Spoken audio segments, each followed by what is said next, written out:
Hey, beautiful friend. Welcome back to the Her Best Self podcast. I'm Lindsey, and today we are having one of those real vulnerable combos that I hope is going to give you so much hope for your own journey. I got a message this week from a woman in my community that stopped me in my tracks.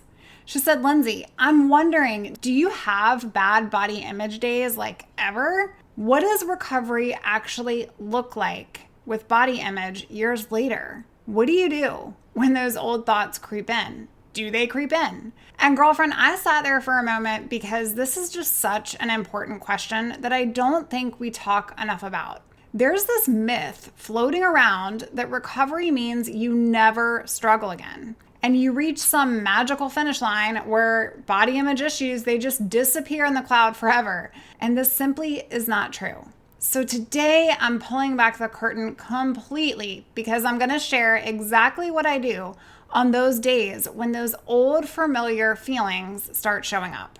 Because yes, they still do sometimes, even years after. But here's what's different now. I have tools, I have perspective, and most importantly, I have grace for myself. Hang with me in today's episode so that you can see what life can look like on the other side of your eating disorder. Not because it's perfect, but because it's so much more peaceful than where you might be today.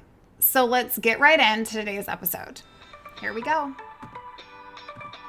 Hey girl, welcome to the Her Best Self podcast. I'm Lindsey Nickel, former competitive figure skater and perfectionist, turned God-led imperfect boy mom and digital CEO. If you find yourself constantly thinking about food and wondering if you'll wake up one day free from the obsessive thoughts and behaviors controlling your life, then I've created this podcast for you because I know exactly what it's like to be a downright hot mess trapped in a destructive cycle of disordered eating. I finally found freedom, and you can too, girlfriend. So if you're ready to heal your relationship with food and body and break the chains of control and show up in your best health, then grab your favorite Tarjay journal and let's get to it so you can start living your best life as your best self.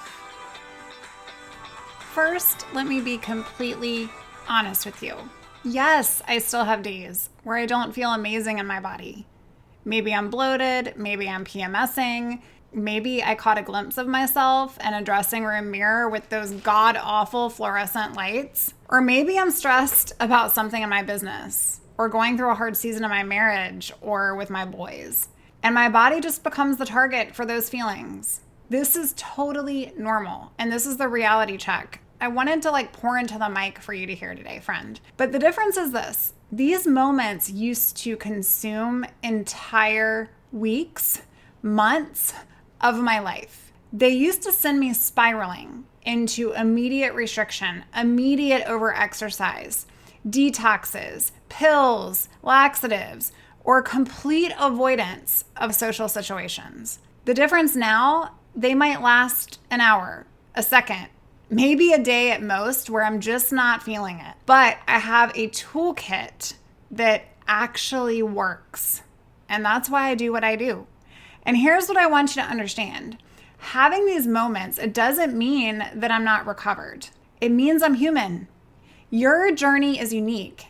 And part of that journey, it includes learning how to be gentle with yourself when life isn't so gentle. So today I wanted to walk you through exactly what I do now when those old familiar friends and feelings start knocking on my door.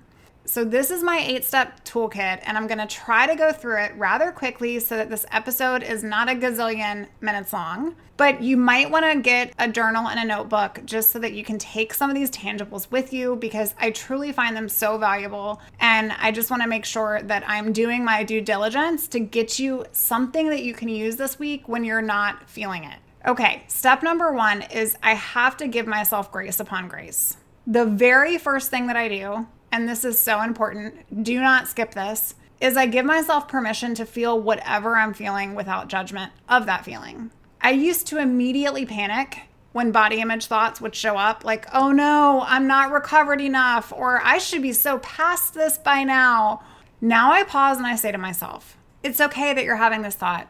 You're human. This doesn't mean anything about your worth or your recovery or your journey. And I literally talk to myself the way that I would talk to my best friend who is struggling or to a client. Because recovery isn't about never having a difficult moment. Being recovered, it doesn't mean you're never going to have a bad body image thought. It's about how quickly you can return to love and gentleness with yourself when you do. So that's where I start every single time. Grace upon grace. Step number 2, I immediately throw on some comfy, baggy clothes. Like, I'm not even going to go there. This might sound super simple, but girlfriend, this is a game changer. I immediately put on my most comfortable, loose-fitting clothes. I'm talking the soft jams, the oversized shirt, maybe my favorite cozy cardigan is fine, but this isn't about hiding my body. It's about removing any physical discomfort that might be amplifying my emotional discomfort. Okay, that's what I want you to hear. When I'm not constantly aware of how clothes are fitting on me, I can focus on how I actually feel instead of how I think I look. And this is what is so super important. I get rid of the jeans. Like, why do I need to put myself in tight-fitting clothes? It doesn't matter what size they are, they're still going to be constraining. So I'm just going to put on my Target sweatpants and I'm going to put my hair in a bun and life will go on. You can focus on how you actually feel instead of how you think you look when you're not feeling uncomfortable in what you're wearing. The next time you're having a bad body image day or moment, I want you to give yourself some grace upon grace and throw on some comfy, baggy clothes. Step number 3, get to the root. We have to stop plucking the weeds and expecting different results. This is when I get serious instead of getting critical about myself. And I ask myself, what is really going on here, Linz? What are you really trying to control by focusing on controlling your body? Maybe I'm feeling overwhelmed with the business and my body feels like the one thing I can control. Maybe I'm anxious about a relationship or a friendship and I'm projecting that onto how I look. Maybe I'm just tired and my brain is defaulting to old patterns and behaviors. But 9 times out of 10, the body image struggle is actually about something else entirely. And when I can identify what I'm really trying to control, and when you can identify what you're really trying to control, then you can address the actual issue instead of taking it out on your body. Step number 4, and this one requires some serious discipline, but I consciously avoid mirrors for the rest of that day. Okay, so if I am going through something in my mind where I'm feeling inadequate and I start picking apart myself or whatever it may be, then why am I gonna put myself in a place where the temptation to look at myself in the mirror and do some body checking is not gonna go well, right? Because my intention is going to be to show up and pick things apart that I don't like. So no analyzing, no seeking reassurance from a reflection. Body checking always makes things worse when you're not in a good mind space to receive it. It's like picking at a wound and expecting it not to bleed. So I redirect that energy toward things that actually serve me. If I catch myself hitting toward a mirror that day, I'm literally turning around and finding something else to do. There's no need to go down that. And the same I want to grant for you. If you're finding yourself picking apart your body on a day where you're not feeling good in your body, what is that doing for you? Here's step number 5. On difficult body image days, that voice in your mind might say something like, maybe you should skip lunch, or maybe you should eat cleaner tomorrow. Step number 5 is all about honoring myself with mindful eating. And I honor myself eating normally anyway, regardless of the thoughts. I choose foods that are going to nourish me, foods that are going to taste good, foods that are going to make me feel satisfied. And I eat regularly at regular times, frequently, every couple hours, instead of restricting. I don't punish my body for how I'm feeling emotionally in the moment. Because here's the thing, those feelings will pass. They're not facts. And this is such a powerful way, friend, to show yourself that no, I'm not going back to old patterns and behaviors. No matter what I might feel in the moment, my body deserves consistent energy, consistent nourishment, consistent nutrition, regardless of any temporary feelings about it. Step number 6, I want you to notice exercise compulsions and I want you to pause. or notice any sort of interesting behaviors that are coming up for you when you're having a bad body image day. Here's a sneaky one. On bad body image days, your brain might suddenly get motivated to start a new intense workout routine or to do a little bit of extra cardio just for your health. Like maybe you just should walk another lap. I've learned to pause and to ask myself, am I wanting to move my body from a place of love and energy, or am I wanting to punish it to try to change it? Because there's nothing wrong with it. And if it's the latter, then I will choose gentle movement like yoga, or maybe a outside walk to get in with nature, or some stretching, or just plain resting. And I know that can be hard to hear when you're struggling with compulsive exercise or very overstrenuous exercise. But sis, you can do hard things, including sitting with uncomfortable feelings without trying to exercise them away. You can. Your body is not the problem that needs to be fixed through more intense workouts. It's your mind. And so if we can continue to pause and notice, that is the first step. Like, let's notice when those things are coming up, and then let's pause and reflect on what we're going to do next, because you do have the choice of what you're going to do next. Step number 7 is no social media scrolling. So if I'm having a bad body image day, this one is a non-negotiable for me. And I know that might sound a little insane, but on difficult days, I stay completely off Instagram or any other platform where I might compare myself to other people or get triggered by the diet culture messaging. Like, why are we there? Instead, I might read a good book, or I might call a friend, or do something creative with my kids. I am choosing to protect my mental space very fiercely because I know that comparison is the thief of joy, especially on vulnerable days. Step number 8, and this is the final one that I'm going to leave you with today. I ask myself on these days, how do I want to feel? This is where the magic happens. I shift my focus from how do I look, or how I think I look, or maybe you see a picture and it's not how you feel you look and you don't like the picture, or whatever it is. How do I want to feel about this picture? How do I want to feel in my body right now? Maybe I want to feel strong, so I do some gentle stretching, or maybe I want to feel cozy, so I make some tea and I snuggle under a blanket.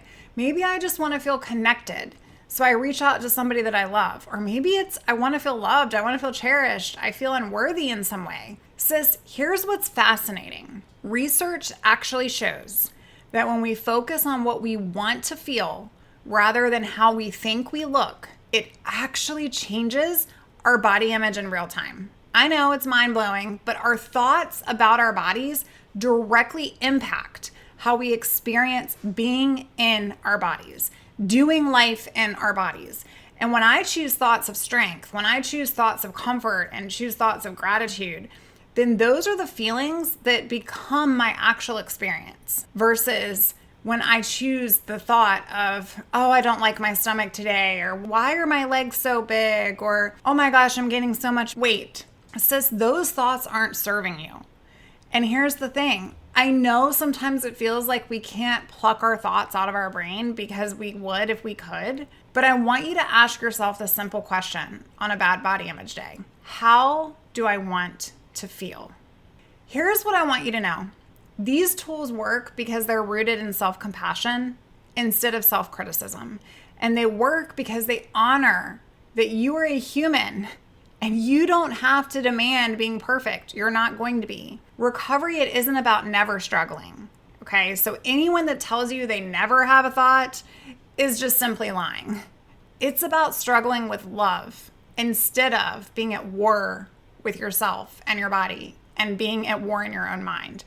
It's about having a bad day without having bad weeks or bad months.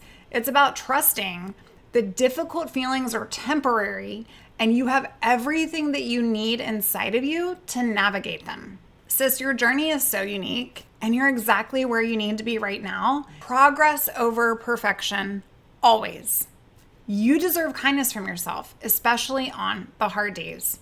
But as I was preparing for this episode, I kept thinking about how different my life might have been if I had a community of women who understood this journey, who could normalize these things and these experiences and remind me that I wasn't alone in having complicated days, even when I thought I should no longer be having them. And that's exactly why I created the Recovery Collective. Because recovery is so much sweeter when you're not doing it by yourself. The Recovery Collective is where women in all phases of recovery can come together every other week to share exactly these kinds of real and vulnerable moments. In that space, we normalize these messy parts. We celebrate victories. We even celebrate small victories, and we support each other through the challenges with these types of tools and with understanding as well. I want you to imagine having a safe place to go to where you could share that you're having a difficult day with your body and not wanting to look at yourself and feeling big in your body and just having all these thoughts and feelings and emotions. And you can bring that to a place of women that aren't judging you for it, but they're understanding you for it. And they're giving you these gentle reminders of your worth. That's what we're creating together. I'm so excited. I'm trying to keep the container of women small. So for the month of September, we are opening this up to women who truly get it. You are going to receive real-time coaching support. You're going to connect with women who understand where you are, and you are going to feel so much hope and inspiration. I'm looking for founding members to help build this beautiful forum. Founding members are going to receive incredible pricing, and I'm fine to say it right here on the show. It is $47 a month until the end of October, and then we're going to shut it down, and it's going to go to its typical rate of $97 a month. So that's over 50% off and less than what you probably spend on coffee in an entire week. Okay? So if this episode resonated with you and you're ready to really navigate recovery in real life, then I want to invite you to the Recovery Collective. You can go on out to herbestself.co/recovery collective, sign up, and I will shoot you over a follow-up email with all of the details. I hope that the behind the scenes look into my life is going to give you some hope for your week, because you don't have to be perfect, and I'm not perfect. And it's not that people who have recovered never struggle. It's that they continue to keep showing up for themselves and doing the hard things. They continue to choose love over fear. They continue to have grace over judgment. If this episode helped you today, I want you to share it with someone who might need to hear it. And remember that you are doing the hard things just by listening to the show and engaging with this content. I'll see you next week on the podcast. Until then, be so gentle with yourself, friend, because you are beautiful inside and out. Oh, friend, thank you so much for letting me share what was on my heart today. My hope for this podcast is to help more women find freedom from food and body. If this has empowered or blessed you, let me know. I'd be honored for your rating and review of my show, and I'd love to connect with you in my private Facebook community. You really can move from perfection to purpose. Let's break the chains together. I'll help navigate the way. Until next time, bye for now, girl.